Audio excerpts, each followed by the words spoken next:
तर आता बातमी येते जालन्यातून। जालन्यात फळबागायतदार शेतकरी आक्रमक झालेत। कृषी अधीक्षक कार्यालयासमोर निवेदन उधळण्यात आले।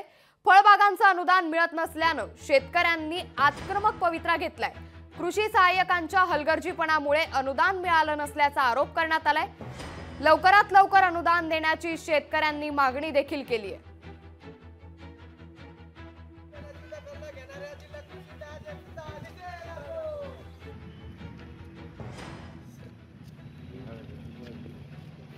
कृषी विभागाच्या हलगर्जीपणामुळे रोजगार हमी योजनेचे फळबाग लागवडीचे पैसे मिळत नसल्याने आम्ही अनेक निवेदन जिल्हा कृषी अधीक्षक, उपविभागीय कृषी अधिकारी, जिल्हा अधिकारी, विभागीय कृषी सहसंचालक यांना सगळ्यांना दिली, तर त्यांनी दखल घेतली नाही।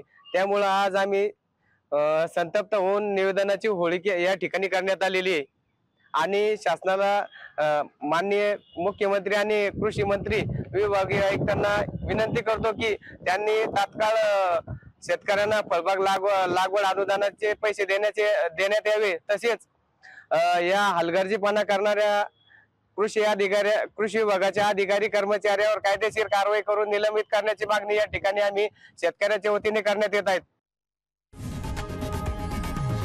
लोकशाही मराठी ऐका, पहा, जागरूक रहा।